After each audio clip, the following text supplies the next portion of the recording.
औज़ुबिल्लाहिमिनश्शैतानिर्रजीम बिस्मिल्लाहिर्रहमानिर्रहीम अस्सलाम वालेकुम। नाज़रीन गिरामी, टॉप लीडिंग उर्दू से मैं हूँ आपका होस्ट जवाद ज़हीर अब्बासी। जैसा कि आप जानते हैं कि इन दिनों पाकिस्तान के अंदर ही नहीं बल्कि पूरी दुनिया के अंदर पैरालाइज पेशेंट्स की तादाद बहुत ज़्यादा होती जा रही है। दिन ब दिन पैरालाइज यानी कि फालिज के मरीज़ों में इजाफ़ा होता जा रहा है। हमारे साथ मौजूद हैं डॉक्टर ज़ाहिद इमरान मलिक। हम इनसे ये पूछेंगे कि ये जो पैरालाइज पेशेंट्स होते हैं, इनके पैरालाइज होने की वजह क्या होती है, उसका ट्रीटमेंट क्या है, उसके असबाब क्या हैं, उसकी वजूहात क्या है, या फिर अगर किसी को फालिज हो गया है तो उसका क्या इलाज है, उसको क्या एहतियाती तदाबीर पर अमल करना चाहिए, या फिर ऐसी कौन सी एक्सरसाइज हैं कि उन एक्सरसाइज पर अमल करते हुए वह अपनी सेहत को दिन ब दिन अच्छा कर सकता है। नाज़रीन ग्रामी, मैं आपको बताता चलूँ कि इनके यहाँ बहुत ज़्यादा ऐसे मरीज़ होते हैं, फालिज ज़्यादा मरीज़, कि जो फालिज का ट्रीटमेंट करवाने के लिए आते हैं, कुछ ही दिनों में वो चलना शुरू हो जाते हैं, उनके अज़ा काम करना शुरू हो जाते हैं। तो नाज़रीन ग्रामी, ये वीडियो बहुत ज़्यादा अहम है आपके लिए, या फिर आपके रिश्तेदार, आपकी बरादरी में, आपके दोस्तों में ऐसे लोग कि जो फालिज के मर्ज़ में मुब्तला हैं। सो हमारे साथ रहिएगा। अस्सलाम वालेकुम सर। वालेकुम अस्सलाम। बहुत शुक्रिया आपका मुझे यहाँ पे गेस्ट करने का। आज का जो टॉपिक है वो बहुत ज़रूरी है उन लोगों के लिए जो पैरालिसिस मतलब फालिज ज़्यादा लोगों को बहुत देर कर देते हैं हॉस्पिटल तक पहुँचने के लिए। उसकी वजह ये होती है कि वो पहचान ही नहीं पाते कि इस बंदे को या इस पेशेंट को पैरालिसिस की अलामात आ रही हैं। तो सबसे पहले जो है वो मैं बताऊंगा कि पैरालिसिस होता क्या है। Paralysis is when someone can not move their body, मतलब आपका जो जिस्म है उसमें कुछ ऐसी चीज़ें आपके ब्रेन के मुताबिक हरकत ना कर सकें, तो इसको हम पैरालिसिस या फालिज कहते हैं। तो इसकी अलामात जो हैं वो ये है कि मेडिकल लैंग्वेज में बी फास्ट का नाम दिया जाता है। बी मतलब BFAST फास्ट। तो बी फास्ट को मैं डिटेल में अगर बताऊं आपको तो बी मीन बैलेंस आउट, मतलब बॉडी का जो आपका जिस्म का जो बैलेंस है वो आउट हो जाता है। फिर बी का आगे ई आता है। ई मीन आइज विजन ब्लंट, मतलब आपको जो धुंधला सा नज़र आएगा या फिर आपकी आंखें जो है वो बिनाई जा सकती है। फिर फास्ट पे आते हैं तो एफ फार जो है वो फेस पे, मतलब आपका जो फेस है वो टेढ़ा सा होना शुरू हो जाता है, जिसको लकवा भी कहते हैं। फिर एफ से आगे फास्ट का ए आता है। ए मीन आर्म्स, आपके जो हाथ हैं वो काम करना छोड़ देंगे आपके ब्रेन के मुताबिक। आप सीधा करना चाहोगे तो वो मूव नहीं कर सकेंगे, तो वो पैरालाइज हो जाएंगे। तो फिर एस फास्ट का एस आता है। एस मीन स्पीच, आपकी जो आवाज़ है वो गायब हो जाएगी, आवाज़ आप बोलना चाहेंगे तो आप बोल नहीं सकेंगे। फिर लास्ट पे आता है फास्ट का टी फॉर टाइम। आपने टाइम नोट करना है जब आपको पैरालाइज होना शुरू हुआ, और फिर आपकी जब ट्रीटमेंट शुरू हुई उस वक्त तक आपने टाइम नोट करना है कि आपने जल्द अज जल्द हॉस्पिटल पहुंचना है। उसकी वजह यह है कि टाइम का यहाँ पे बहुत ही ज़रूरी है कि जब आपको पैरालिसिस की अलामात आना शुरू होती हैं तो उसमें ये टाइम का होना बहुत ज़रूरी है। उसकी वजह यह है कि हमारे ब्रेन में 86 बिलियन न्यूरॉन्स होते हैं, मतलब नर्व सेल होते हैं। तो वो जो है एक सेकंड के अंदर 2000 मतलब 2000 न्यूरॉन्स सेल्स जो है वो डैमेज होना शुरू हो जाते हैं। तो इसमें टाइम का बहुत ज़्यादा ज़रूरी, इसलिए मैं कह रहा हूँ कि जैसे ही आप पर ये अलामात जो मैंने बी फास्ट की अलामात बताई हैं ये आना शुरू हो जाएं तो फ़ौरन आप हॉस्पिटल में पहुँचें, क्योंकि जैसे ही आप हॉस्पिटल में जाते हैं तो अगर देर हो जाए तो वो पैरालिसिस जो है वो बढ़ जाता है, आपकी पूरी बॉडी मफलूज भी हो सकती है। ज़बरदस्त, बड़ी माशाल्लाह डिटेल से आपने इन्फॉर्मेशन दी। अच्छा, आप मुझे ये बताएं कि ये हमारे पाकिस्तान ही में ज़्यादा क्यों है, उसकी वजह क्या है, मेन वजह? अच्छा, इसमें काजेज़ जो है वो पैरालिसिस की वजूहात जो है वो सबसे पहले है ब्रेन स्ट्रोक। ब्रेन स्ट्रोक का मतलब ये है कि आपके ब्रेन के अंदर दो पार्ट्स हैं। अब उन पार्ट्स को डिवाइड करते हैं हम लेफ़्ट हेमिस्फीयर और राइट हेमिस्फीयर।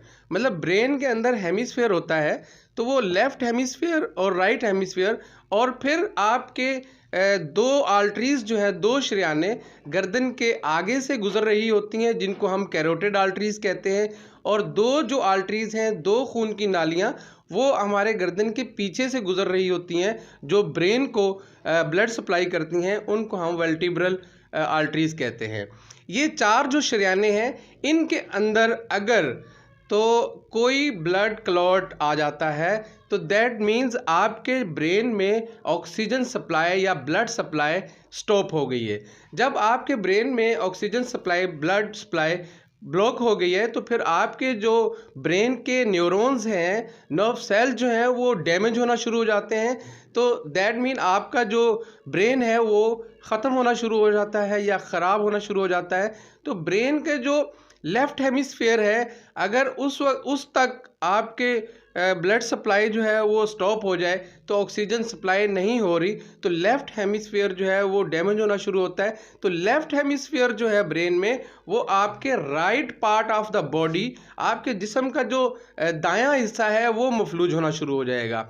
ऐसे ही अगर राइट हेमिस्फीयर जो पार्ट है उसको ऑक्सीजन या ब्लड सप्लाई बंद होना शुरू हो जाए, तो फिर आपका लेफ़्ट साइड जो बॉडी है, बॉडी का लेफ़्ट साइड जो है, बायां हिस्सा, वो मफलूज होना शुरू हो जाएगा। तो ये होता क्यों है?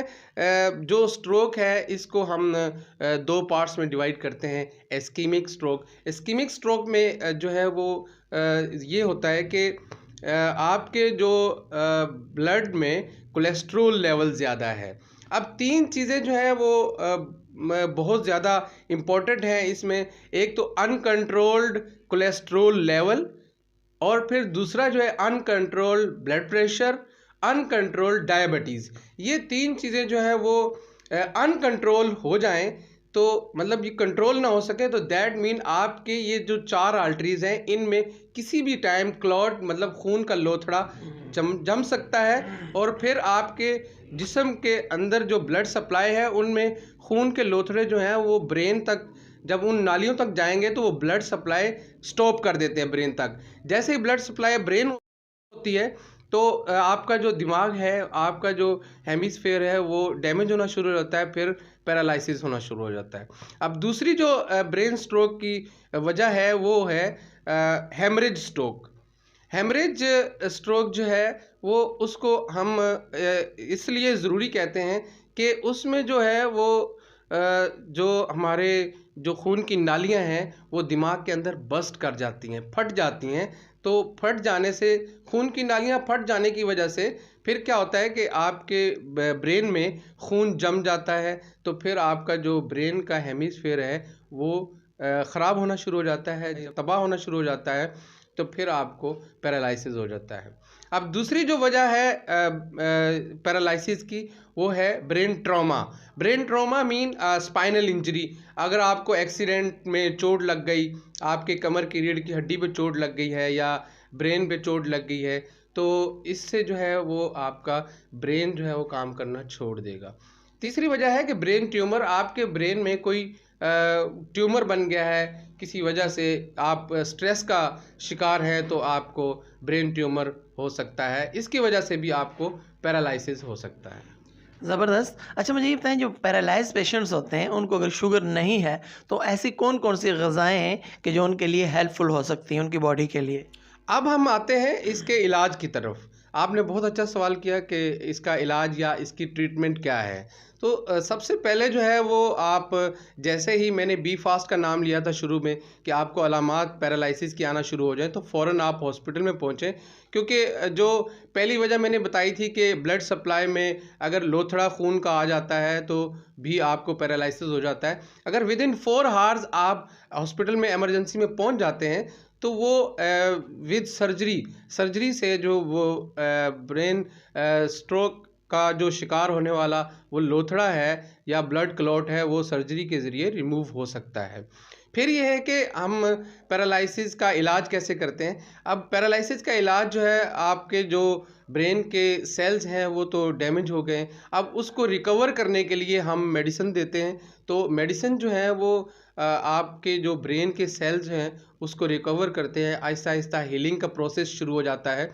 तो देन फिर जो है वो आप देखते हैं कि फिजियोथेरेपी करनी पड़ती है पेशेंट की, जो बॉडी पार्ट्स जो है उसके डैमेज हुए हैं उसकी फिजियोथेरेपी एक्सरसाइज होगी, तो देन जो है वो उसको रिकवर होना शुरू हो जाएगा। अब हम ग़िज़ा की तरफ आते हैं, तो ग़िज़ा जो है हमें वो इस्तेमाल करनी चाहिए जिससे ब्लड प्रेशर हाई ना हो, जिससे आपकी डायबिटीज़ जो है वो ज़्यादा ना हो जाए, अनकंट्रोल ना हो जाए।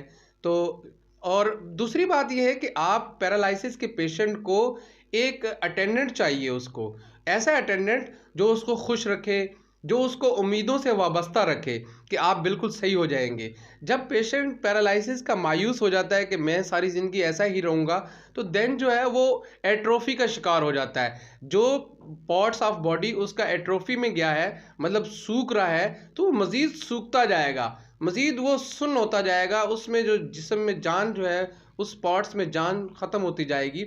अगर आप पेशेंट को खुश रखते हैं, अगर आप उसको किसी न किसी एक्टिविटी में मसरूफ़ रखते हैं और फिर उसकी एक्सरसाइज करवाते हैं और फिर उसकी जो ट्रीटमेंट है या जो उसकी मेडिसिन है वो प्रॉपर तरीके से जो अटेंडेंट है उसका उसको दे रहा है और उसकी थेरेपी जो है या एक्सरसाइज जो है वो टाइम टू टाइम हो रही है, देन पेशेंट जो है वो इंशाल्लाह जल्दी रिकवर हो सकता है। ज़बरदस्त। अच्छा, लास्ट में आप मुझे ये बताइएगा कि जो पैरालाइज पेशेंट्स होते हैं उनकी आप किसी भी किस्म की थेरेपीज़ वगैरह भी करते हैं? जी बिल्कुल, हम ट्रीटमेंट मेडिसिन से भी करते हैं और फिर उसकी थेरेपी जो है क्वांटम पैरालिसिस, हमारे पास मशीन्स है, उससे उसके ज़रिए जो है हम उसकी ट्रीटमेंट करते हैं, उसकी एक्सरसाइज करवाते हैं, उसको वो जो क्वांटम पैरालिसिस मशीन है हम वो उसको एडजस्ट करते हैं, फिर उसको थेरेपी उससे होती है। तो आहिस्ता-आहिस्ता आप देखते हैं कि वो रिकवर होना शुरू हो जाता है। बहुत सारे ऐसे पेशेंट हैं जो हमारे पास आए हैं, उसको हमने क्वांटम थेरेपी जो है वो एडजस्ट की है, तो वो अल्हम्दुलिल्लाह आप बिल्कुल ठीक हैं। उसकी चंद एग्जांपल्स भी आप वीडियो में देख लेंगे, इंशाल्लाह आप देखेंगे उन्हीं की ज़बानी कि वो क्या कह रहे हैं और वो जल्द ही क्वांटम थेरेपी से वो सही हो रहे हैं। ज़बरदस्त। नाज़रीन गिरामी, ये आपने फ़ालिज के हवाले से मुकम्मल गुफ्तगू सुनी। ये थे डॉक्टर ज़ाहिद इमरान मलिक के जो अपनी कीमती बातें आप तक पहुंचा रहे थे। नाज़रीन गिरामी, इन्होंने मुकम्मल डिटेल दी, इन्होंने ये भी बताया कि आपको कौन सी ग़िज़ाएँ खानी चाहिए और क्या क्या अमल करने से आपका पेशेंट बेहतर हो सकता है, या फिर आप ऐसा क्या प्रोटेक्शनली करें कि आप फ़ालिज के मर्ज़ में मुब्तला नहीं हो पाएंगे। नाज़रीन गिरामी, इस हवाले से अगर आपको कोई भी बात पूछनी हो तो हमें कमेंट कीजिए, हम देंगे आपके कमेंट का इंतज़ार। कराची स्टूडियो से अपने होस्ट जवाद ज़हीर अब्बासी को दीजिए इजाज़त। अल्लाह हाफिज़। है तो फालिज की वजह से जो है ये हाथ पाँव और ये मेरा मुंह वो अकड़ रहा था, मेरी ज़ुबान बंद हो रही थी, मेरा हाथ भी वो अकड़ रहा था। तो मेरा घर जो है ये यहाँ पर धनी बख्श रोड गुलशन मेहमार सुपर हाईवे कराची जो है इसके साथ आगे आए आसनाबाद की तरफ, तो काटन सोसाइटी के पीछे धनी बख्श रोड है, वहाँ पर मेरा घर है। तो मेरे घर वालों ने जब मुझे बोला कि डॉक्टर के पास लेके चले, तो फिर हम यहाँ पर धनी बख्श रोड पहलवान चौक के अंदर डॉक्टर ज़ाहिद इमरान साहब का क्लिनिक है, हम वहाँ पर पहुँचे। तो अल्हम्दुलिल्लाह उन्होंने फ़ौरन देखते हुए ट्रीटमेंट शुरू किया और उन्होंने फालिज की जो भी उनके पास जो है ना, फिर अल्लाह ताला ने जो है ना ये सबब पैदा कर दिया और ये अल्लाह ताला ही सबब बनाता है। बेशक ये मशीन है और ये डॉक्टर साहब हैं और मैं भी अभी ये यहाँ जल्दी ना आता तो हो सकता है मैं फिर कई अरसा फालिज के अंदर मुब्तला रहता, फालिज में लपने में मेरा ये हाथ यूँ हो जाता था, पानी ये यूँ हो जाता, इधर तक आ जाएगी तो वापस आती नहीं थी। लेकिन 10 से 15 मिनट इन्होंने फिजियोथेरेपी की है, अभी मेरे को ऐसा लगता है मेरे जिस्म में कोई बीमारी नहीं है, मैं बिल्कुल ठीक हूँ। बस ये अभी कोर्स पूरा कर रहा हूँ अल्हम्दुलिल्लाह अल्हम्दुलिल्लाह। या चौथा दिन तो वसाइल दस्तियाब थी, मशीन थी जो बिजली वाली करंट वाली, उसके साथ मुझे वो फालिज की जो है ना ट्रीटमेंट शुरू की और अल्हम्दुलिल्लाह 10 से 15 मिनट के अंदर मेरा वो हफ्तों का जो है वो सिलसिला जो है हाथ